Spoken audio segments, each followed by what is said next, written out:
iamturk versus box. Let's see what this one is. Very nice.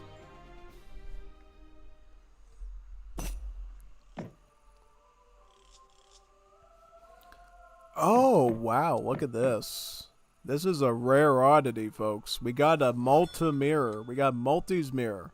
Multi's mirror. Wow, I like this. I like the multisiv. We gotta see more Maltas, man. Because the Malta is a pretty good civ, I would say. Because they got like some really insane buildings. They're very turtle focused. They got all sorts of units. We should see a ton more Maltas in this tournament. But fortunately, we've only seen a handful of them. To get a Malta mirror, though, that's really fun. I bet these guys probably talked about it, too, in the match. And they said, hey, can we do a Maltese mirror? And they said, yeah, man, let's do it. Alright, so what's going on here? So it looks like box2box is getting his market set up for hunting dogs. Back when I was doing ranked Definitive Edition and back around the time the DLC was first released, because I actually played Maltese and Italians the day they came out. I was really on top of that. That's around the time I got into Definitive Edition with the computer that could run it. Basically, back in those days, the build order for Malta would always say to get hunting dogs, so technically box2box is the correct one here in his timing, but it looks like iamturk also got his market up, so it looks like both sides are doing what they're supposed to do here, which is great. These Maltas really know what they're doing, so we're going to have to check both of the decks and see really what the difference is, so who's in the better shape here. So it looks like iamturk, this is his deck. Truthfully, I don't really see anything out of order here. I do like the armored pistoliers, though.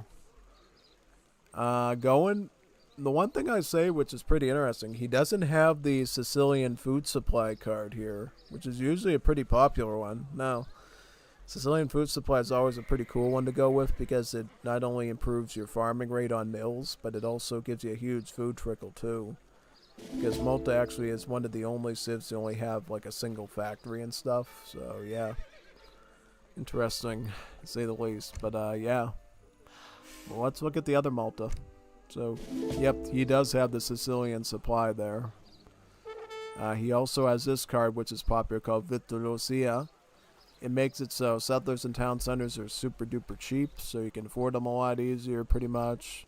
He does have Knights of Rhodes. Ships 3 Hospitalia for every commander you have on the map.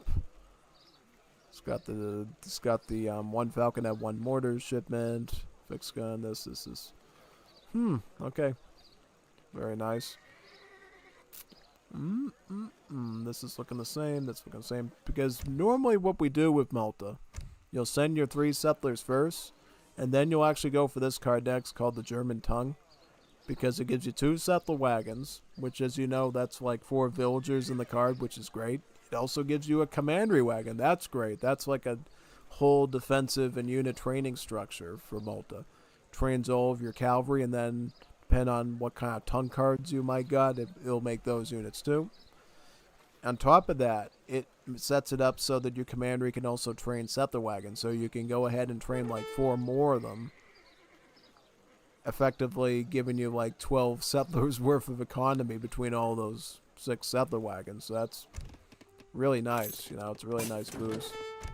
So yeah, funny enough, it seems like in the competitive games we don't see the tongue cards be used that much besides the German one, but I do recall in the past I was noticing some people were running sometimes the Spanish one quite a bit.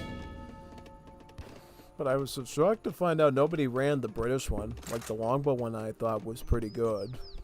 Also, actually no, I think some people did run the French one, I believe, and the Russian one. Because those ones can be very powerful in late game. Because they'll give you like cuirassiers or oppressionics, which can be very impactful in some matchups, yeah. Alright though. So it looks like probably they're going to stick to the standard script of pike and shot. Because that's typically how we play Malta. You go crossbow pikeman like that. Crossbow pikeman, very solid setup, honestly. Can get you a lot of good performance, yeah. Because you use the pikes to siege, and to push in the front, and then the crossbows are like your ranged firepower. Yeah, definitely.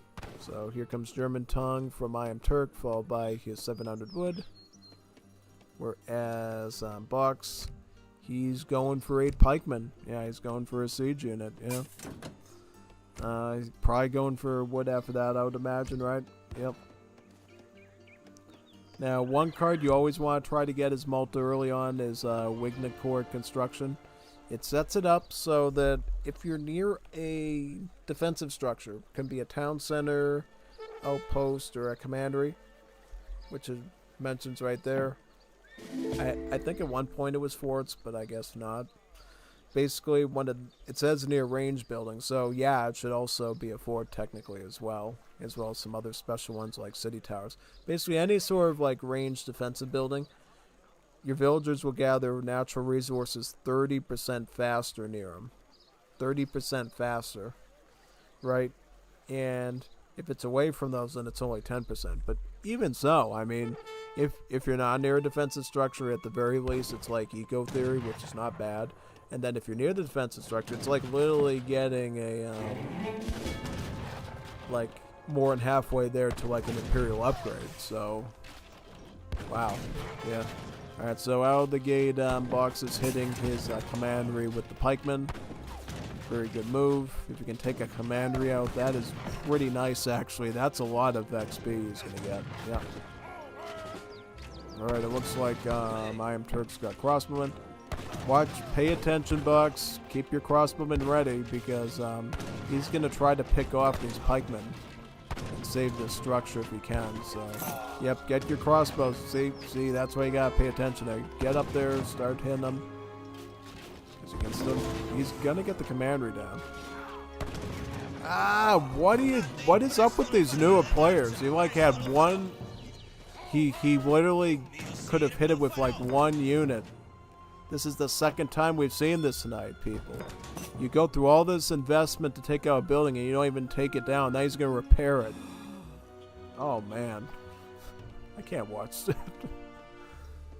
People got to get smart about that sort of thing. Maybe he forgot, but he might have noticed that and is probably kicking himself in the... Oh, man. Ugh. Yeah, no, that's horrible. Because, see, if you could have taken out this commandery, he would have had a harder time using Revnak because then he wouldn't be able to reach it out farther onto the map with the commandery there. But yeah, I know he ended up canceling out for crossbowman shipment. Yep, okay. Looks like Box is getting a good mass of crossbows, though. That's good. He is going to be training in some pikemen, too. Yep. Let's see who ends up winning the crossbow wars here with the pikes. Yep. It's a pretty cool civ. Like, it's like the only civ. Oh, you're right. Oh, absolutely. You agree? Dumb. Yeah, no. Like, look, now this thing's fully repaired. All that hard work went to nothing there. Yep. I would say you got an E for effort, but you lost your whole effort by just leaving the building there. Yeah. Big time. And at this point, it seems like both sides are just going to reinforce wood into their hand so they can get more crossbows and pikes out, right? Now, big disadvantage here. iamturk did get his German tongue activated, so he is going to enjoy having those settler wagons in his economy, whereas Box, sadly not. No, unfortunately he won't. It's a very unfortunate loss there, pretty much, yeah.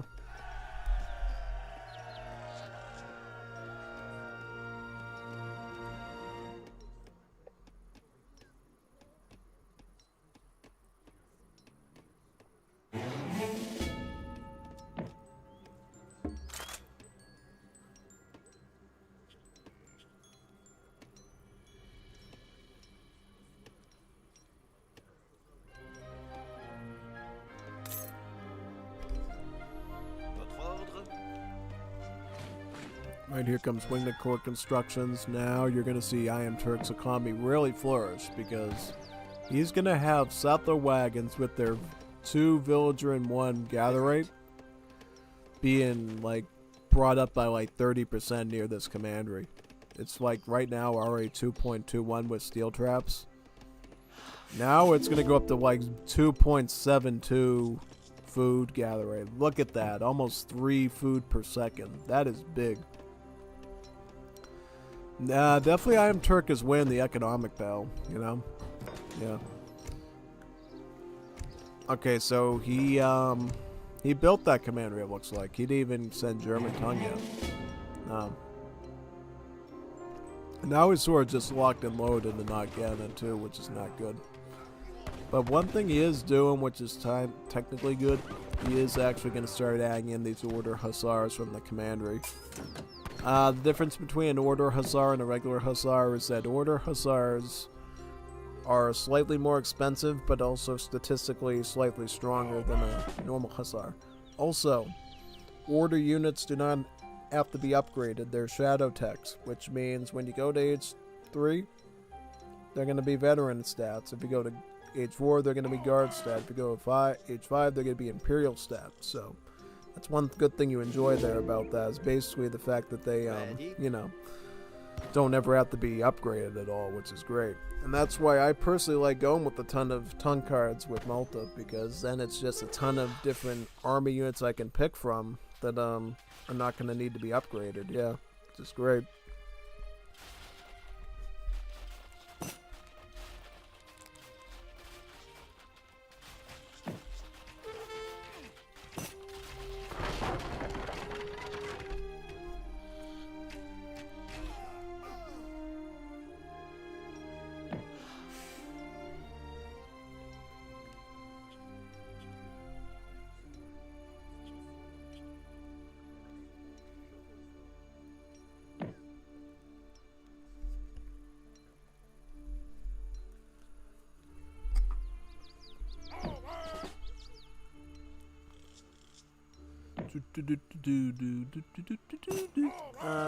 Are you ready? Yes. Thank you. That's some good casual banter there. Are you ready to be destroyed, son? Yes. Thank you. Probably had to go to a business meeting or something. Who knows? You never know, man. That's what happened to me. I was literally in the middle of work when I did one of my matches for the tournament. And you saw what that did. I was literally sitting there in front of my foundation, not even building my fort. It was like, what am I doing, man? Yeah, it was crazy. It's really insane, yeah. So here comes the crossbowman here. Moving forward. See? Very good. Perfecto, yeah.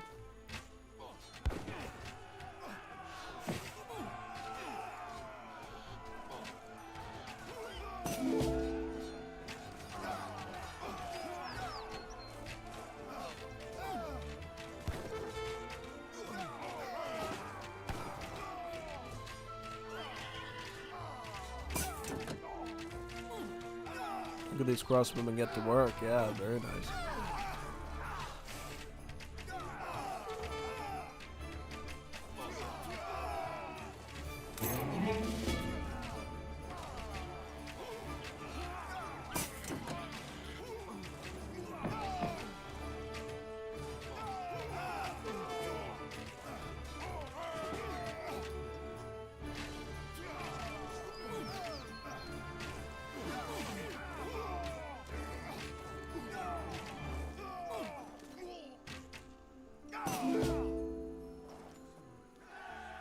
Yeah, just pushing back with your crossbow is perfect.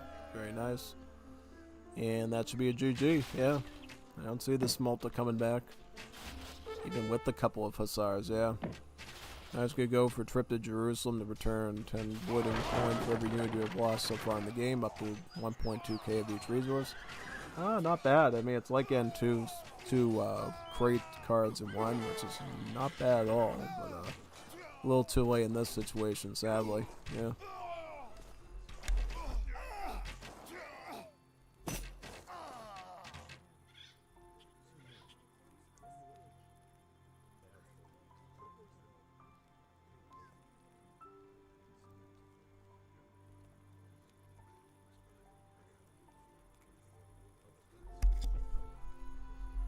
Alright, let's go with the next one now.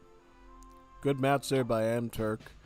I totally commend them for doing a Malta mirror match, though. Definitely gotta see more of those. That most definitely.